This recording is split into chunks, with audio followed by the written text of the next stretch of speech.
You're listening to the Author Stories Podcast, bringing you the story behind the stories and the storytellers. Margaret White, Terry Brooks, Sheena Kamal, Matthew Quick, JT Ellison, Walt D. Williams, Brad Thor, Corey, Dr. O, Brandon Sanderson, Robin Mom, Ernest Klein, Jim Butcher, Sherwin Harris. Visit hankgarner.com for archives of all the shows. Today's guest is Brian Mansur.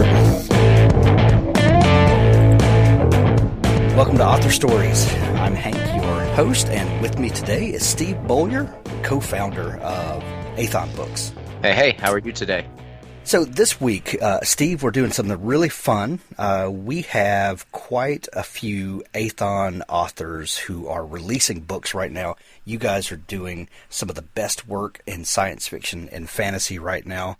And through some conversations, we said, why don't we do a showcase week where we showcase some of the new releases going on, let people get to know some of the Aethon authors and see the quality of work that you guys are putting out. It's been about a year or a year and a half now. What's going on with Aethon, Steve? Well, it's technically, I guess, been about a year. We started in August of 2018. Our first release was in November of 2018, so it hasn't even been a full year of releases. But man, it has just been I don't know what you want to call it, avalanche, snowball, hurricane, just something that's very disruptive but also amazing. It's been a challenge, but it's also been a tremendous – there's been tremendous feelings of accomplishment, and to watch the success of some of these authors, most of these authors, has just been a beautiful thing to witness, and I'm excited to be a part of it. I'm proud to be a part of it. And it's been about a year since we decided that we're going to do this thing. Well, I remember, Steve, in the beginning, you guys were really positioning yourself to be this boutique publisher that was going to really pick some of the best of science fiction, fantasy, give them proper releases like that a lot of indie authors will never get to see by taking this sort of hybrid stance between a big New York publisher and definitely between an indie author and that scene, while keeping the freedom of the indie community and bringing some of the depth and breadth that only a big publisher can offer. And you guys started that way, have had some amazing releases, but your roster has grown, I think, probably bigger than you ever imagined. What do you think? There are times when Rhett, Bruno, and I look at our roster and I want to grab the paper bag and breathe really heavily into it. Of course, I would never want any of the authors to hear that, though they are hearing it. We've been able, Rhett and I we complete each other. It's a beautiful thing. We just have the opposite skill sets, and I know that I could never do this on my own. I don't believe he could do it on his own. We've been able to kind of combine forces and create. You mentioned positioning ourselves. We had a dream to do this before a year ago. So I say that we decided to do it a year ago, but the reality is we started talking about it about 2 years ago. But we weren't positioned to do it yet. We wanted to be able to do a few things. We wanted to prove that we could sell our own books with success. Rhett had just come off of some really catastrophic traditional publishing deals that just really, I don't know, wrecked him. I would let him talk about it more than me. I had been going through some things at my day job that I just wasn't happy with, and then ultimately it ended. So that's when we finally got to that point, we're like, well, you know what? We've been successfully writing together, and our books have been doing fairly well. And now we've positioned ourselves with Audible Studios and some of these bigger audio publishers where we have really great relationships, and we have personal relationships with some really great top-tier narrators. Our vision was always big releases simultaneously releasing with audio. That's what we always thought. This is how it has to be done.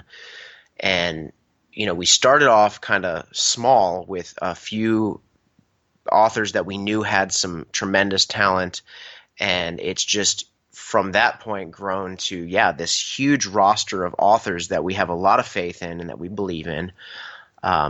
And it's people, a lot of them are people that you just never have heard of. They're not in any of the communities. They're not in the circles that I think you and I have run in over the years.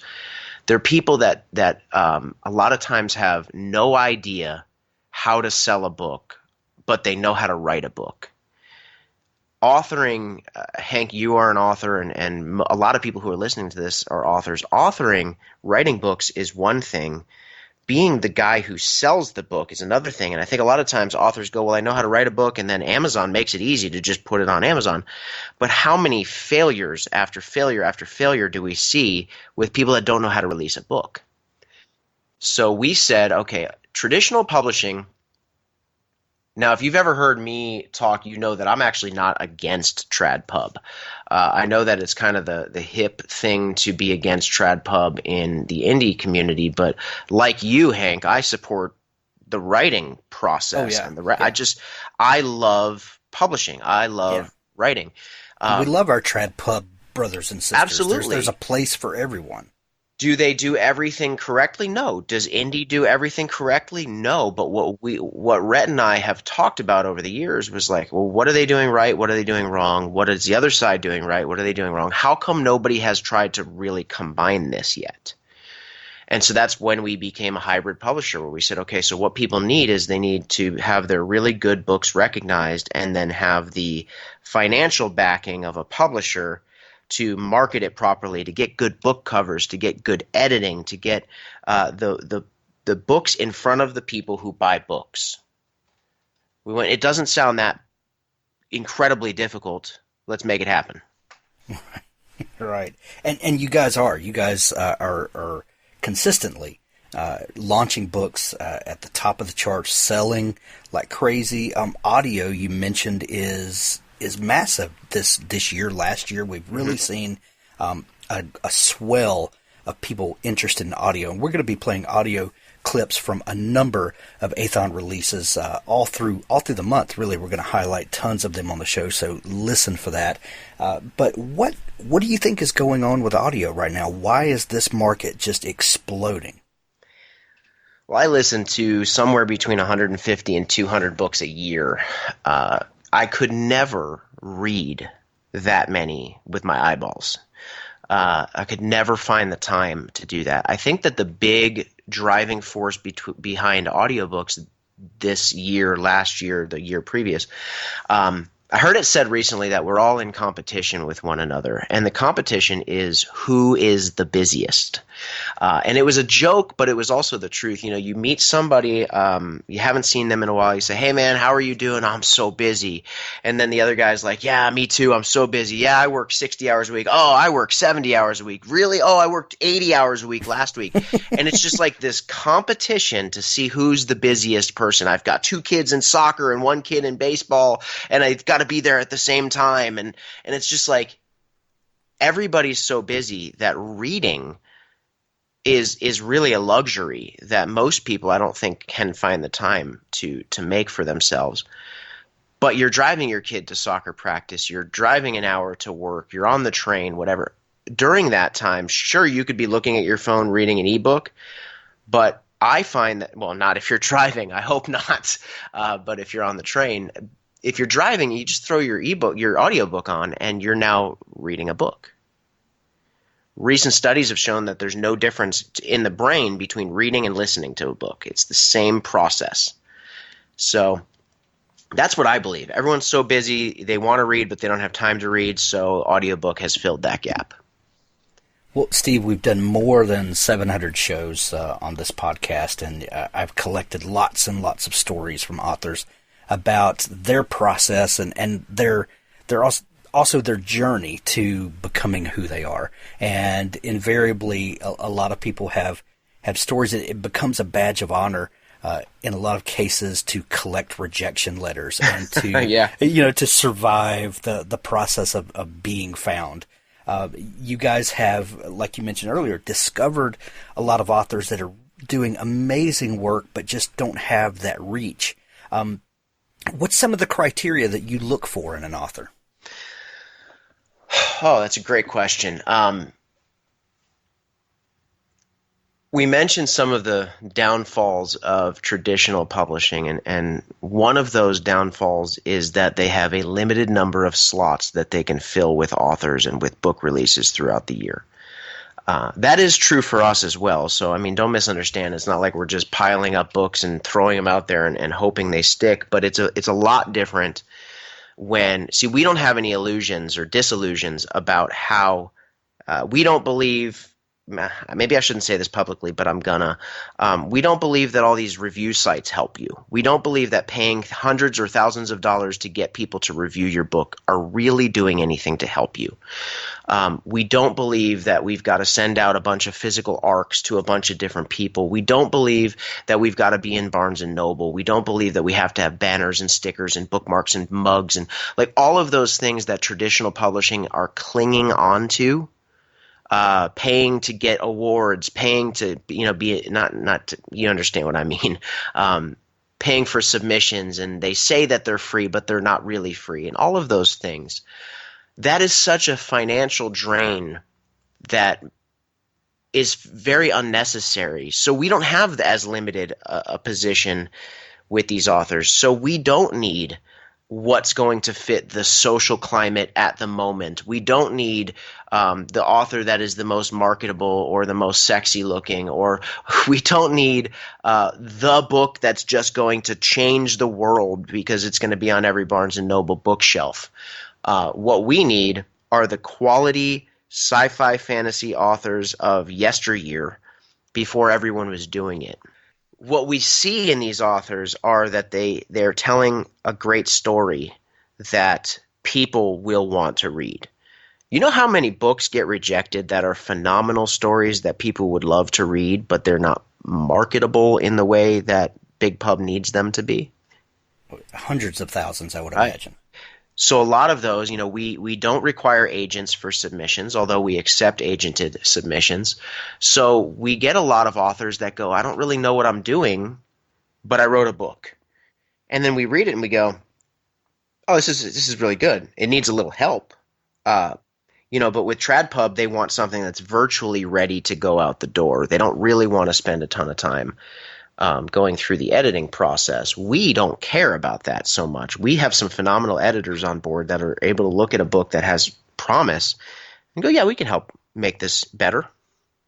Well, what we've seen, Steve, and talking to a lot of authors who have been in publishing for a few decades, is that, and I'll take a prime example would be Terry Brooks when he published the first Shannara book.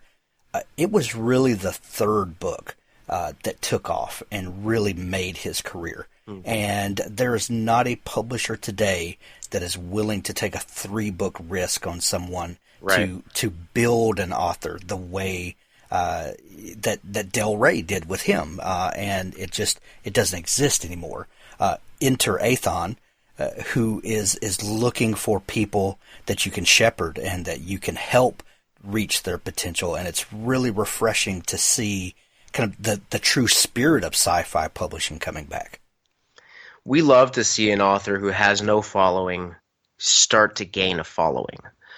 We love to see it's sometimes hard to watch an author who has just poured months and months, maybe years and years into the books, and then no matter what's done marketing-wise, it just doesn't break through. And there's so many reasons for that. It just depends on what books are being released along with those books that week and that month. And you could put the same amount of marketing power behind one book and behind another, and one will go nuts and the other one won't. And it's not really about the writing. It's hard to figure out sometimes what that is, but the reason I'm even saying this is because it's hard to watch an author that's put so much into it not sell tremendous amounts. But the way we look at it is they started their foundation. They've begun to lay the foundation for the next book or the next book series, and now they have fans. This is the only industry that I could think of in the world that just expects sort of overnight success. You've spoken to a lot of authors that seemingly have overnight success, and then they'll tell you, oh, you didn't see what actually – exactly. You have no idea what I've been going through for the past 10 years. But the the masses don't see that. It was like that in the music industry as well. You know, when I was touring in the music industry, you'd get these guys that just all of a sudden show up, and they're like, "No, we didn't all of a sudden show up. We've been playing skating rinks for the past 8 years."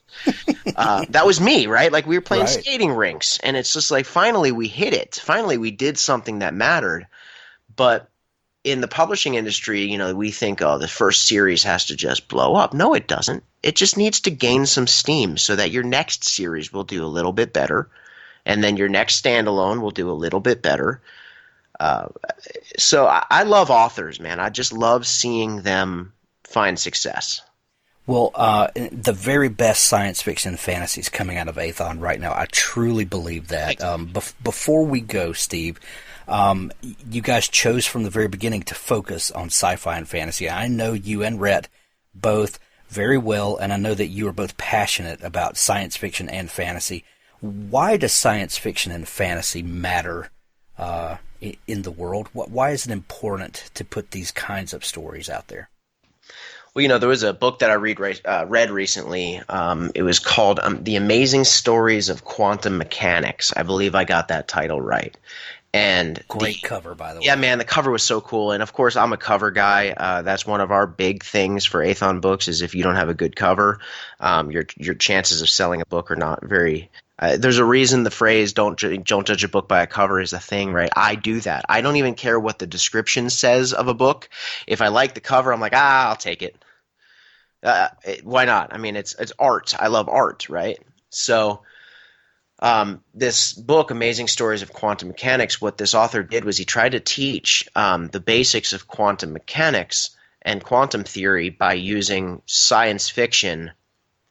He was a science fiction and comic book junkie, and he really just combined all of those things. And he gave all of these tremendous Jules Verne. He used Jules Verne as the example a lot in talking about things that he developed within his books that 3 to 5 years later became things in our reality. I remember Orson Scott Card wrote Ender's Game, which to me is one of the greatest science fiction stories ever told. I love that series. I love that book. I even love the movie, although it doesn't come close to the books. It's a phenomenal movie. It's just it's so exciting. He had the tablet, literally the iPad or the whatever in the Ender's Game series decades before Steve Jobs and Apple came up with the idea. We think about where Steve Jobs got the idea from, right? And whether he did or not, like we look at science fiction, it was in our consciousness then.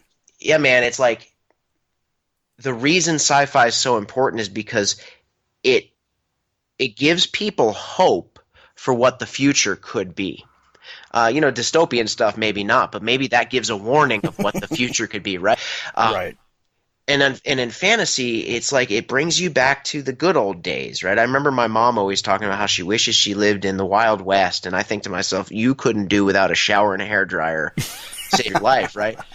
But there's something in us that yearns for that. There's romance in it. There's so much romance in the thought of like living in the days of Middle Earth or one of those worlds that so many phenomenal fantasy authors has created. It's just there's a reason it's called fantasy, right? I mean, it fulfills the fantasies. We get to be the hero who slays the villain and saves the world. I believe that's vital to human nature. I was a pastor. I still am a pastor. People ask me all the time, how can you be involved in an industry that creates distraction from your goal of bringing people to Jesus and all of these things? And in my mind, I go, we're not creating distraction. Jesus told stories. Right.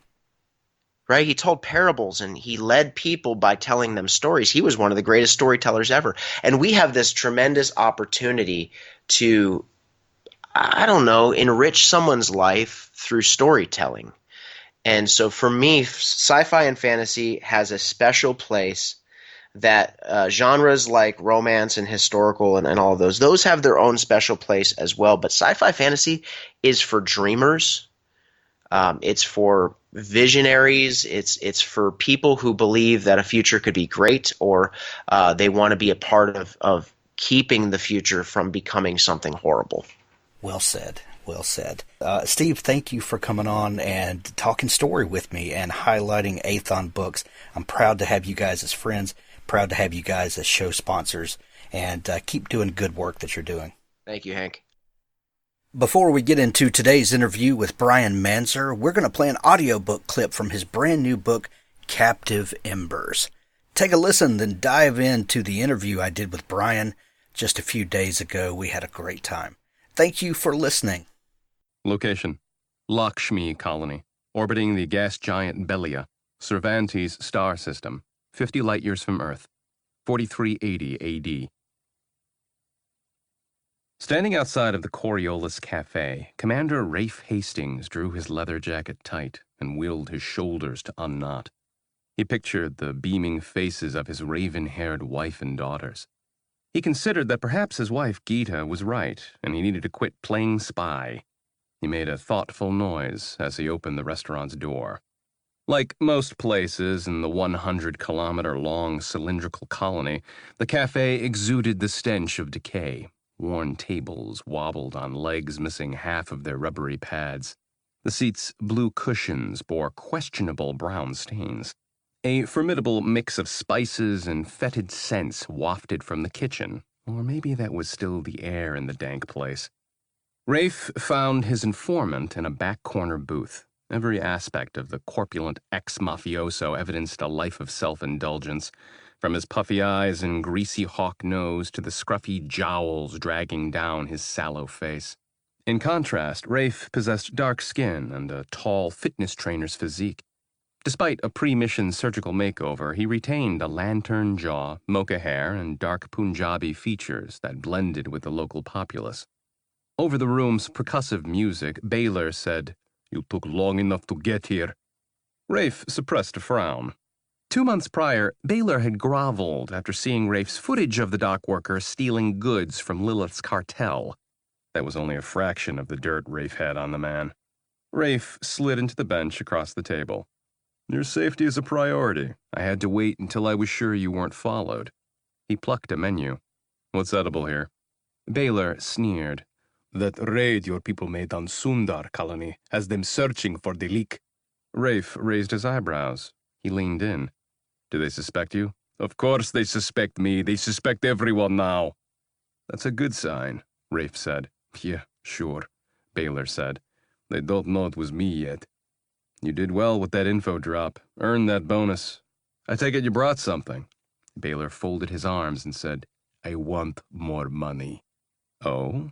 Rafe's brow furrowed. "What I found out this week is worth 100 times what you're giving me. Once you've met my price, I want out." Rafe strangled an urge to laugh.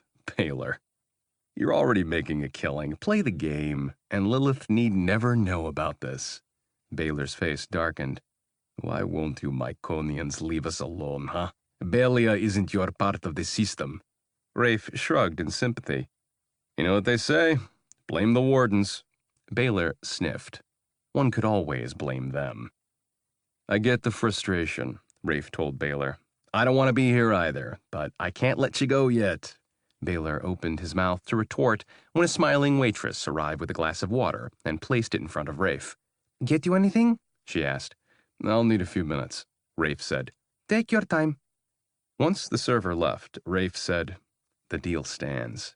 Keep feeding me cargo box numbers for my associates to chase. Give me something to explain how Lilith's cartel is taking over everything, and we'll see about cutting you loose." Baylor grinned as he slid an envelope across the table and said, "Here's the report of what I found." Rafe lifted the flap and drew a piece of folded paper. Scratchy penmanship littered the manila surface.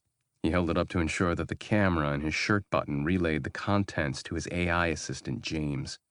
Before Rafe could finish reading the first word of the top sentence, the computer had analyzed the letter. "You're not going to like this, sir," James said into Rafe's earpiece. Rafe's shoulders bunched up as he read. Rafe groaned. Somehow, Lilith had gotten her hands on arbiters. a special type of AI that cost more than the annual industrial allotment for a dozen colonies and allowed humans to mount heavy weapons on and against habitats. Without them, space combat was restricted to exchanges between warships. Even ground troops couldn't lob anything more powerful than an 80mm mortar. Feeling Baylor's intense gaze, Rafe calmly laid the page down. Interesting, if true. Do you have proof? Baylor slid across a black device. Rafe recognized it as one of the micro cameras he'd given Baylor at their first meeting. Its sapphire lens housing trailed a gossamer filament to a mini-computer wafer. "That's your free sample," Baylor said. The man relaxed into his chair, a finger tapping his left breast pocket. Rafe saw the tip of another envelope poking out. "What you'll need to track some of the rest is in here. I've hidden the other recorders away, so behave yourself." Rafe connected the miniature camera to his wrist pad. Data poured through the link to James. After a few seconds, the memory wafer erased itself. Rafe fixed Baylor with a stony glare. "My associates will be checking this. If you're lying to me," James said in his ear. "Sir, I think he's telling the truth." Rafe's skin crawled. "How long have you known about this, Baylor?" "Almost a week." "Why didn't you call me sooner?" If Baylor's report could be believed, some of the items had already left the colony. Baylor flashed his teeth. "So you wouldn't have time to haggle, of course." "What have you done?" "My price is 10 million, he said, folding his arms and leaning back against his chair. Rafe willed the corners of his mouth to inch upward. "Be reasonable, Baylor. I'm sure you wouldn't want me to give the police footage of you screwing those 13-year-olds at the pleasure houses." Before Baylor could lift his jaw, Rafe heard James's rising voice. "Sir, there's—" The line burst into static. A second later, it cut out. Rafe glanced at his wristband. Its no-signal icon pulsed. He shot to his feet, adrenaline pouring into his system. He snatched the paper with its secrets and hauled Baylor up by the collar. Rafe drew his face close and whispered, "We've been followed." Baylor ceased struggling. His eyes bulged. "What? How do you—" "Look around," Rafe growled. Several diners wore irritated expressions. They tapped at their earphones, wrist pads, and handheld devices in vain hopes of reconnecting to the net. Someone jammed the cellular frequencies at the exact point when an eavesdropper might have decided everything of interest had been heard. Rafe snarled at the quivering fat man. "Where's the bug? They must have planted one on you." "I changed before coming," Baylor said. "I'm clean." His voice didn't sound so sure. Well, thanks for joining me again for the Author Stories podcast, where I bring you the story behind the stories and the storytellers. Today, I'm super excited to have my friend Brian Mansur on the show with me. He has a phenomenal book called Captive Embers. It's an intergalactic military sci-fi adventure story, and I love this book so much, Brian, and I love that it is a little bit hard to categorize because it's military sci-fi, it's kind of space opera, and it's a great adventure story, and to top all of that, it has really great characters. So welcome to the show. Thank you so much. You are so kind, Hank. Well, thank you. But before we get to talking about all that, we begin each show with the same question. And that question is, what is your first memory of wanting to be a writer or storyteller? That goes back to when I was about 14 and I read through the Robotech novelization series. Just ate that thing up. And it was shortly after that I decided, I want to write my own novel. And I remember telling the kids at my evening Wednesday night Bible class, I'm going to write a novel, and that was something I became known for. Go figure, it would take me almost 30 years to complete it. But so were you a big sci-fi fan before that, or did this kind of crack the code for you? Yes, I'd been a big Star Wars and Star Trek fan. Some of my earliest memories are of watching the animated Star Trek and seeing Star Wars in the movie theater. Nice. Some people are diehard in one camp or the other. If you had to choose Star Trek or Star Wars, which side would you fall on? Oh my goodness, I really cannot choose. I've loved both franchises and hated parts of them as well. Not a big fan of the latest movies or even the prequels, but since my kids saw them, I have to like them because he enjoyed them, so it helped out.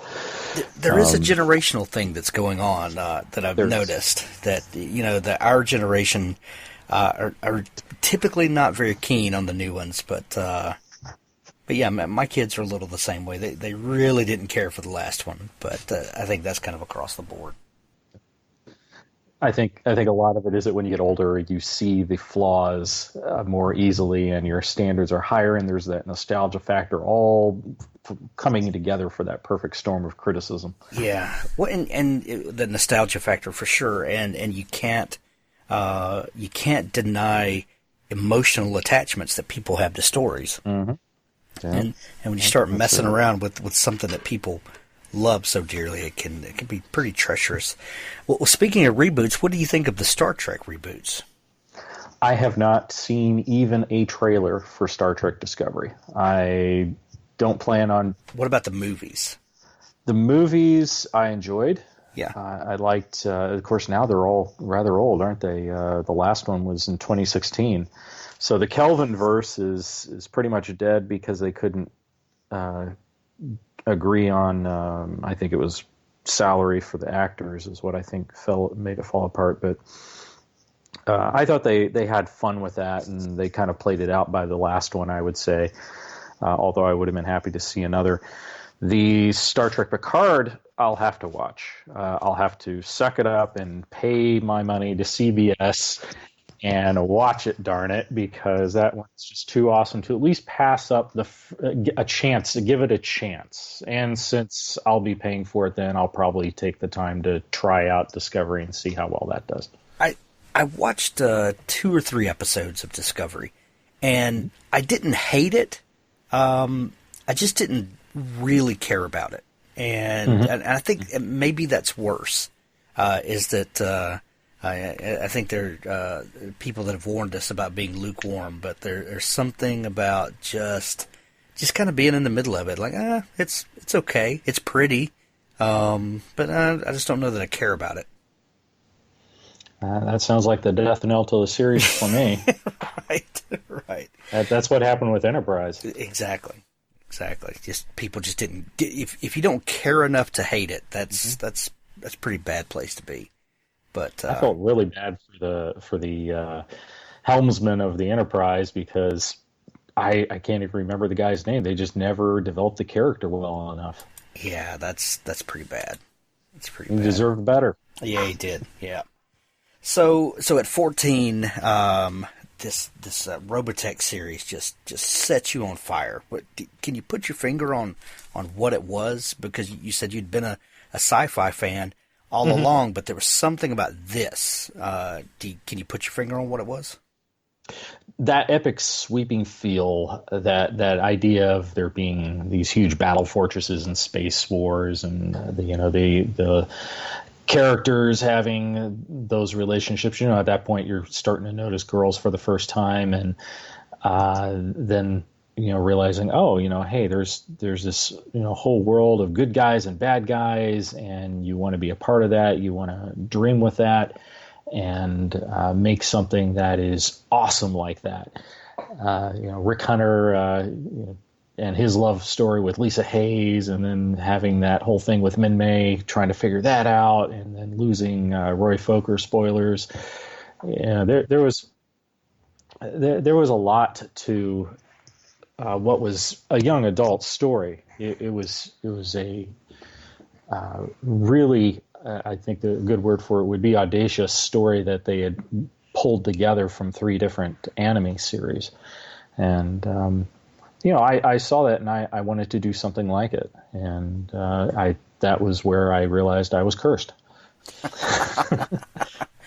Did you start trying to write there? I know you said that. Oh, yes. Yeah. So what kind of stuff were you writing? I have the evidence still. It was terrible, and it will never see the light of day until I'm dead. Of course. But everybody has those. Everybody has those. I would try to write a few times over the years in my teen years, and then I inevitably got distracted by other stuff. But then the internet came along. This was me dawning in 1990 was where I decided I wanted to write. And I'm, at the same time watching the Next Generation episodes and enjoying DS9 as it kicks off, and then to Voyager. And then I go to college, and then I get introduced to the internet, and it's still out there. Go figure. It was a really fun club when I was in it. alt.starfleet.rpg. It's one of the oldest, if not the oldest, online role-playing game for Star Trek universe. And I spent about a decade off and on writing in that group, and kind of cut my teeth writing on that team. Just, basically trying to pull a story together and do filler scenes, just having fun. And I ended up writing a book's worth of material that I pulled together so when people say this is my first book, I kind of have to go, I did write Sarah's story over the course of 2 or 3 years in conjunction with a couple of other people, but it absolutely sucked, and I'll never let you see it. It was awful. During that time of writing, just purely for fun, do you feel like that time was important to where you are now? I don't think that we put enough emphasis sometimes on the joy of writing, especially when we start talking about publishing, and it becomes a whole lot like real life, and sometimes just the joy of it, does more for our creative person. Do you look back on fondness? Look back on those times with fondness? I do. I don't think my family does. It was rather obsessive at times, just because, you get involved in the characters, and you want to, what's the next thing that's going to happen to this person, and you keep, pushing that cursor forward, and eventually you have yourself, so this is where this relationship is going, and this is what's going to happen to these two people, and this is awful what they went through, and how are they going to cope. It's time for a cool, space battle scene or a running gunfight or something like that. And just learning how to write people, for me, that does not come easy. It simply does not come easy for me to put myself into the shoes of folks and build the character and understand where they're coming from, what their motivation is. And so that's why it was such a kind thing and a flattering thing for you to say that the characters are great and that you connected, because my goodness, I had to work darn hard for what you got there. I had some friends give input on it, and there were a lot of rewrites. The folks at Aethon Books are just amazing. Rhett C. Bruno and Steve Beauleau, and how they helped other friends of mine who are gave little things that, like David Keel and Steve Apple, Kelly Starks, they gave me little things that helped kick characters off and help them make them what they were. It was a wonderful experience. Amazingly frustrating to write that first novel. So the book that we have now, Captive Embers, this story has been in the works for quite a while. But before we get into the book itself, what have you been doing as your day job? We all have bills that we have to pay and families to raise, and writing doesn't always get us to that point in the beginning. So what have you been doing all along with yourself during the days? I work full-time at a Fortune 500 bank in their executive office, fielding complaints about and inquiries about mortgage issues, both in the origination and servicing side. I think I called it kind of tongue-in-cheek, working the glamorous life of a top-tier customer service agent, which is what it is, and it definitely keeps your mind working, because it's all about researching and all about how do I help reestablish this relationship with our customer. So there's a lot of empathy that has to go into that, and that leads over some to my writing, I think. Problem solving too, I would imagine. Lots of problem solving, a whole lot of research, a whole lot of fact finding, and that's good because my story was meant to always be not exactly a hard science fiction novel, not like The Martian by Weir, which the first chapter of that, or the first hour of listening to that, thank goodness it was R.C. Bray, because it felt like I was listening to a lecture, but oh my goodness, I was just marveling at how it still kept my attention. And I don't have that talent. Andy's got that. I bow to him. I'm not worthy. The few others are like that, where they're able to pull all that together. Andy's Andy's been on the show a couple of times, and he's like the science teacher that you always wanted, yes, but your school was never cool enough to get. Yeah, I suppose so. I had some good science teachers, though. What was the other side of that? Oh, I lost my train of thought. Darn it! I'm sorry, I interrupted you. No, that's fine. It was Andy Weir and hard science fiction. So sometimes I try to I put in these descriptions that are kind of going into that fine detail of what's going on. A little bit of a slow motion scene out of, say, a Sherlock Holmes, where there's great detail as to what's going on with this poor victim, and deep dive a little bit into the technical detail of what's going on with this explosion that's ripping apart your ship. But I have to sprinkle that in. It cannot be one after another. It cannot be every single chapter. Otherwise, even I get bored. And when I get bored, I know that my readers are probably getting bored. Right.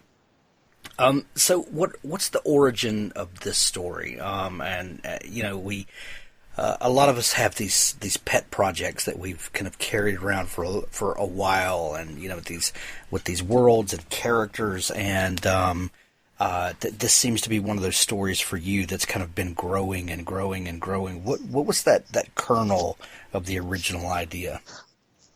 That original idea was a kind of a realistic Robotech kind of a saga. And also there was the idea of, some far-flung galactic adventure like out of Star Trek. And I ended up listing out what I wanted in the story and what I didn't want in the story. There aren't any transporters. There are at present not even any aliens. There's no time travel. There's no faster than light travel. It's meant to be a potentially realistic place that humanity could end up being, and it's rather horrifying in that prospect. But the idea was I definitely wanted there to be space battles. I wanted there to be space marines, and I wanted there to be love story, and I wanted there to be this, that, and the other that finally all came together. And oh my goodness, how many drafts and false starts that the story had. I think that there were originally 4 different chapters that I'd originally crafted as being the initial chapter, and I don't think any of them survived to the final version as the first one. A few of them even got cut, but a couple of them are in there. Now, what about Rafe? Has Rafe been with you from the beginning? Rafe is initially a character that Steve Apple came up with. And Steve Apple's a fine writer in his own right. He's only published one book that I'm aware of. But Rafe was a character that he lent to me from our alt.starfleet.rpg. ASR days is what we call them.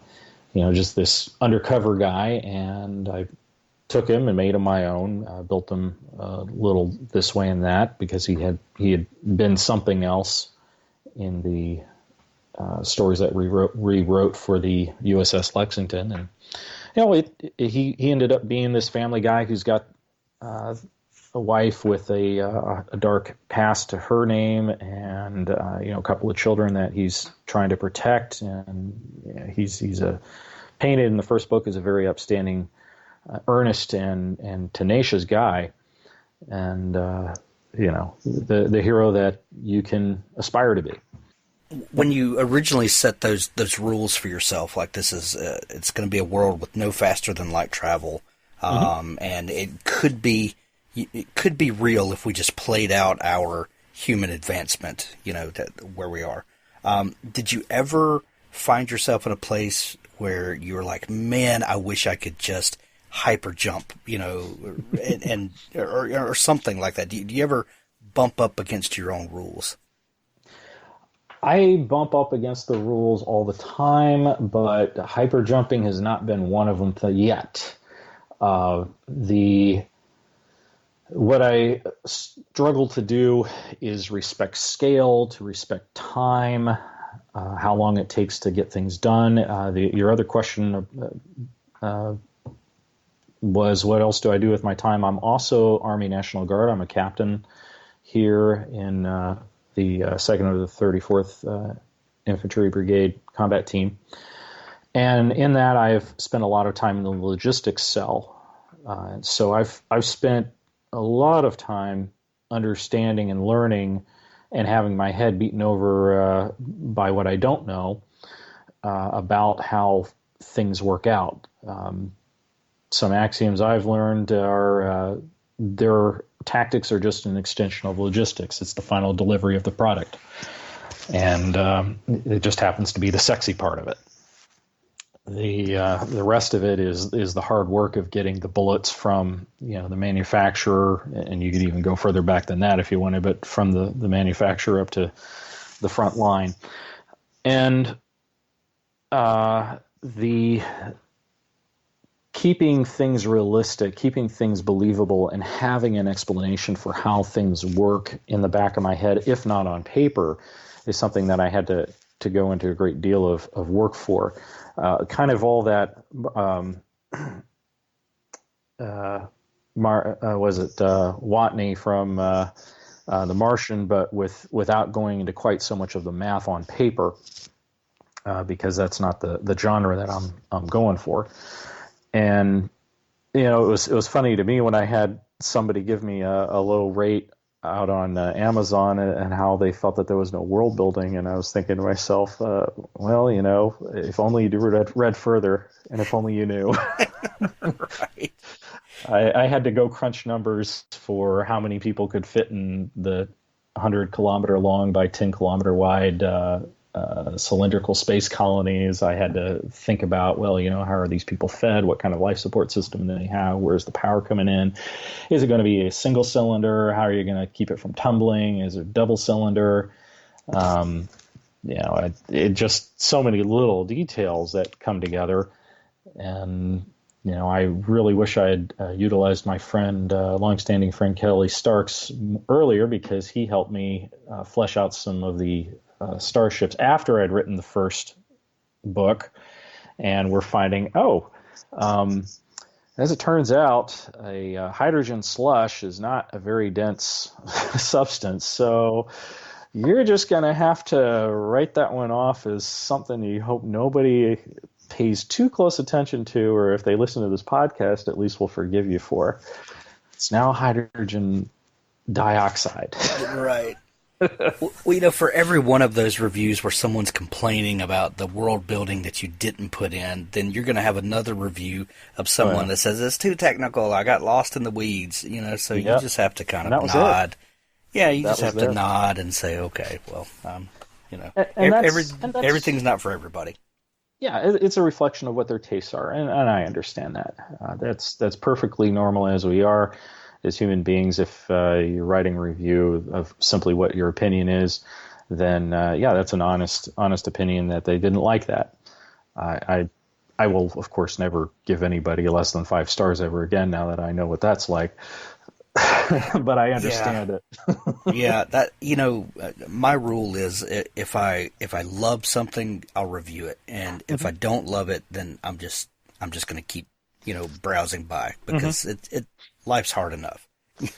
I'll rate something that I don't necessarily love according to its genre and how I feel it did for what it was trying to do. You know, I may not like Westerns, or I may not like fantasy as much as I like science fiction, but if you've cranked out what I can see as a good story, then I'm going to grade you on that, and I'll give you a good review for it, because your livelihood depends upon it, right? Right. Brian, this is something that you've worked on for a while. When did it really start coalescing and become the story that it is now? That process began in 2014. The book started November 2nd, 2011 was its official start date. And I got sidetracked. I got sidetracked some more, and I got sidetracked some more. And finally, I started writing chapters that survived to the final version in 2014. Is when that began. Really, it picked up in 2015. And, you know, I'm an incredibly slow writer. I'm getting better and better at it every year. But you know, it just sometimes felt like pulling teeth, yanking fingernails out from my hands, and part of the problem was I was going about it the wrong way. You're supposed to write the draft and then go revise it. I was doing it chapter by chapter.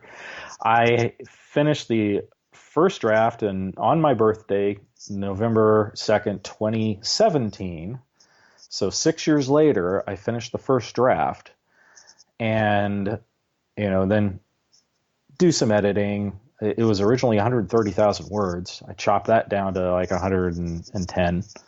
And then it got in front of a couple of more friends, and we chopped even more, and then finally got to Aethon, and whoa, let's take out the red marker. And it finally weighs in at just a bit under 90,000, and it's a much better book for it. Nice. So let's talk about the story. What, you know, we've kind of danced around it for just a little bit, but you know, we've talked about Rafe.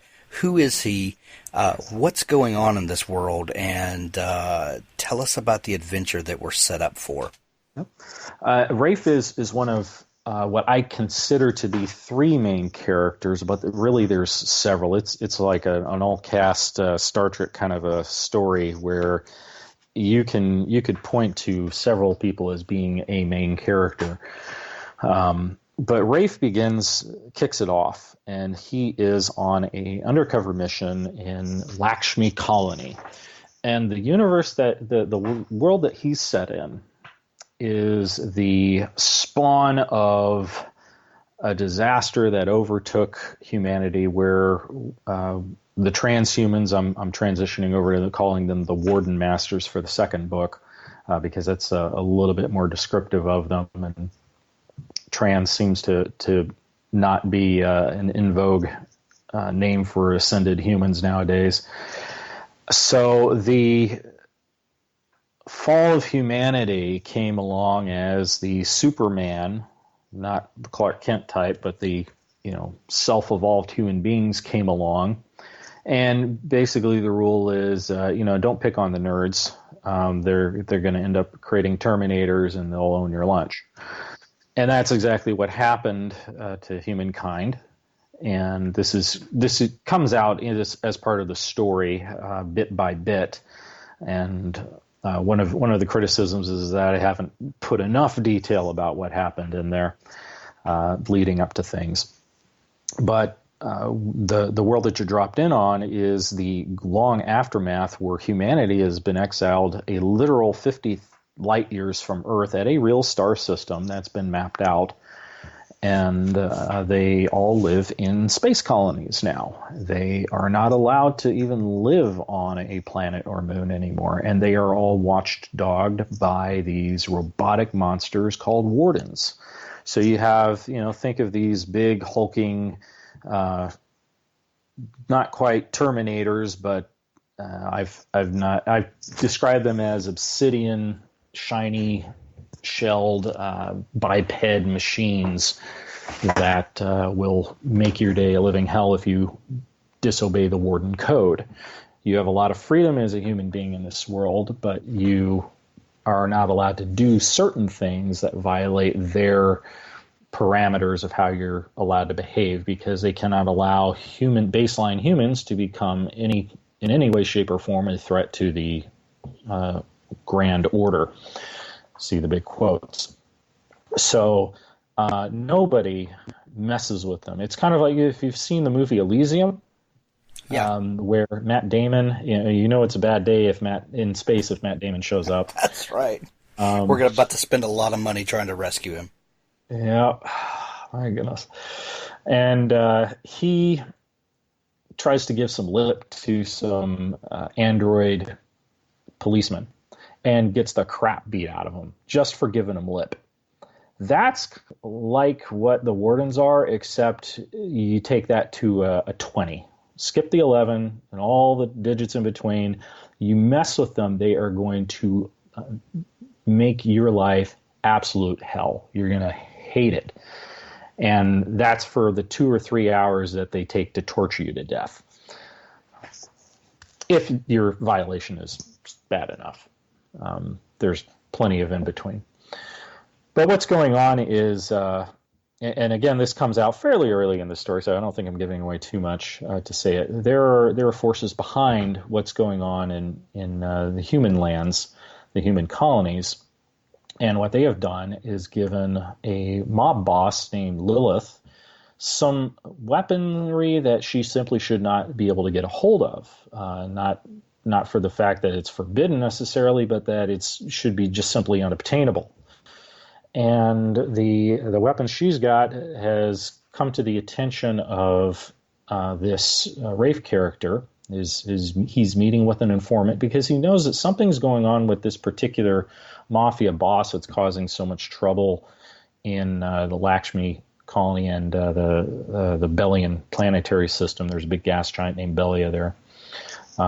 The astronomical community, by the way, did me the gross disservice of naming that particular star system as I was continuing to write the book. What did they name it? They named it Cervantes. What was one of the planets? The main one where all the heroes are from, that where their colonies are from? Rocinante. What's the big science fiction show out right now? The Expanse. Thank you very much. First they demote Pluto, and now they do this to me. But anyways, you can tell I'm prone to sidetracks. The story is that he is needing to find out why this particular mob boss is suddenly rising through the ranks and causing trouble by selling weapons and throwing her weight around. And, of course, it wouldn't be much of a story if it was, I got this nice information, I'll just pass it on to my superiors and, continue on with my day, and I'll see my family in 3 months. No, it's not going to be that easy, Rafe. Chase is on. The chase is on. What sets this this race into space? What's the catalyst to have us as spacefaring people? First off, from a writing point of view, I was struggling mightily as I was in development to figure out a reason why we would have space wars, spaceships, battleships in space duking it out, even from a great distance. And I found time and time again that as I tried to come up with a society that had that, I realized I couldn't make one. I realized that every time you come to a point where you're able to solve that interstellar transport problem, you have solved all the world's problems. Because you have the ability to do just about anything if you can. People don't understand just how hard it is to get from one star to another. It's ridiculous. And the amount of power required, the amount of engineering expertise, the amount of computing power to be able to run the infrastructure for all the time it's going to take to get to the next one, it's just astounding. We can't even get back to the moon. So,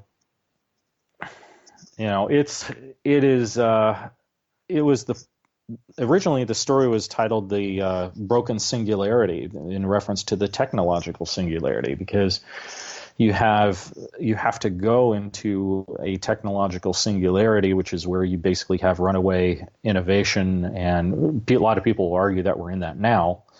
But runaway innovation where, at the end point is you're no longer going to recognize humans as humans. They're going to be something else. They might be, some of them might have chosen to put their big brains in squids and inside of a tank so that they are more buoyant, and all that processing power has a greater heat dissipation. Somebody pointed out to me that's probably not very likely. Okay, that's fine, but they still might do that for aesthetic reasons, or simply because it's for them it's potentially easier to maintain that body, whatever the reason is. Have fun with it. And then artificial intelligences, and that was another thing I had to make a decision on, was, well, are they truly sentient? Can you upload a human brain? I decided for the purposes of the story for now, no, but they can still be really, really smart and behave a lot like people. And then, once some small group of people had that much power at their control, they went ahead and just took over the world. And because there were still a few people who were these ascended humans and had still some sense of morality and empathy, they took pity on the poor baseline human survivors of the war, and for the comfort of the main group of ascended humans, exiled them out to another star system where they had to live in these space cans 100 kilometers long, and they could still run their affairs for the most part, still have wars, still do commerce and so on, but they would only be supported up to a certain population level, and they had to behave themselves to a certain extent. They can't even do their own computer programming in the in-depth that you would see people doing nowadays. That would be something that would get you killed. And they're under constant surveillance. The Wardens know everything that's going on. There's a camera in every corner of every room, and it's wired up to the Wardens, and you're not allowed to tamper with it. And if you do, it's going to be a very bloody mess once they come in and beat you up. So that's the world that humans are in. It's a crapsack universe, and they're working with it. And they know that human civilization has fallen multiple times since coming from Earth. They know that there was a Earth. They have some sense of history. Some of the facts of human history have been given to them, but they've also lost a lot over these cycles of humankind having been wiped out. There's a little echo of the Matrix out of that. But they're not in a matrix, so nobody needs to wonder about that. But what they're in is something at least as bad. They're in a prison, and they have these wardens keeping them. But for all of that, the wardens are almost a peripheral character. They are there to make the setting possible. They may take up more significance as the series goes on. But they ultimately are simply that roadblock that keeps humankind from being free to repeat the mistakes that the ascended humans have made, and that we constantly make over and over again. They get to make those over and over again to a certain extent. Well, what's fun is every great story needs a conflict, and it needs a source of tension and a place for people to aspire to their better selves. Or, we needed someone who is aspiring to be their not so better selves. And a situation like this, a scenario like this is great fodder for lots and lots of story. This is the first book in the series. How's book 2 coming along? Broke 80,000 words this week. Yeah. Of course, as I mentioned before, I have the problem of editing as I go along sometimes, and so I have written well over 100,000 words for the book, and I've chopped at least 20,000 of it, and more will go as it gets back up to Aethon when I'm ready to submit the first draft, I'm sure. So what have you learned along the way? Because a lot of us have that problem, turning off the internal editor. I learned that I hate my life. Yeah. Have you picked up anything along the way that helps you to turn that off and just plow through the story? Oh, Steve tells me that a fair amount. Just before we came on, I did a sprint writing with a couple of other authors, and that seems to help a lot to just make that decision that no matter what, I'm going to just throw something onto the page. I'm going to vomit it onto the page, and then whatever sticks, we'll see what sticks. And for me, that's hard to do because I hate wasting time where I'm, I know that this is garbage and it's not going anywhere and I don't know what to do with it. I sometimes just have to think to myself in Obi-Wan's voice and say, "Let go, Luke. Trust me." Oh my goodness. Well, writers can be a bit of control freaks, and especially when you've got so much invested in story and characters and setting, and it's hard to let go. And I see people like Anne Lamott, who wrote that book Bird by Bird, and she said give yourself permission to write a really crappy first draft, and it's easy for you to say. Yeah. It's very easy advice to give, but when you're at the keyboard, it's not exactly easy advice to take. Especially when I write so slow, especially when I have so little time to write. That is hard advice. It is. Well, Brian, I absolutely love what you're doing. I love the book. I can't wait for book 2. The book doesn't leave you on a cliffhanger. But it definitely leaves you wanting more, and I think that's what we want. We want to be satisfied and wanting more at the end of it. There's a link to the book in the show notes of this episode. If folks are just learning about you, is there a place online where they can connect with you, Brian? Absolutely. The WordPress website that I have is Brian Mansur. That's my first name, last name all together. .wordpress.com. And they can sign up for my newsletter. More easy to find me is through Facebook.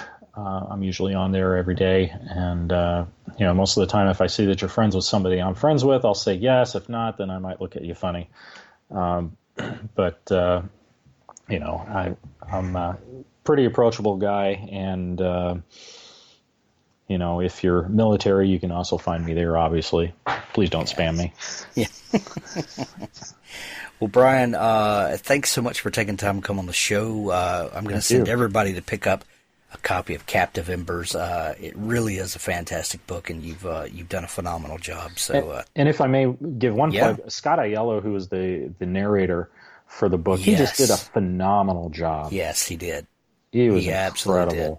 I listened to the audio, and it is top notch. The accents that he came up with some of these characters, I never thought I would laugh at a torture scene the way I laughed at a torture scene. I called it Whedon-esque. If you've seen Firefly, you'll know of the time that Mal and Wash got tortured. It was like that because it was on paper, it's a very serious scene. But when you put Speedy Gonzalez's accent on there, oh my goodness. It was Antonio Banderas is what I told him to do. I did not realize what that would come out as. It was incredible. But it works. It worked because at the same time, as funny as that was, it's still chilling every time I go back and listen to it. He did incredible accents for the Belian characters like Lilith and Gita, who is Rafe's wife. Sean was this. I haven't even gotten a chance to talk about Sean and Sarah. I apologize, but Sean's got this British accent. Sarah is this Midwest type American accent, and that all comes from the colonies that they're from. Anyway, had to say just what an incredible job he had done. Absolutely, so much fun. Yeah, if folks listening are not an Audible subscriber, go to audible.com/Hank. You can get a free audiobook and choose Captive Embers for your free audiobook to start your membership. You won't be disappointed. Brian, it's been so much fun hanging out. Thank you. We've been Facebook friends for a while, and it's so fun to put a voice and to get to know you a little better. So thanks for coming on the show, and we're going to send everybody to pick up the book.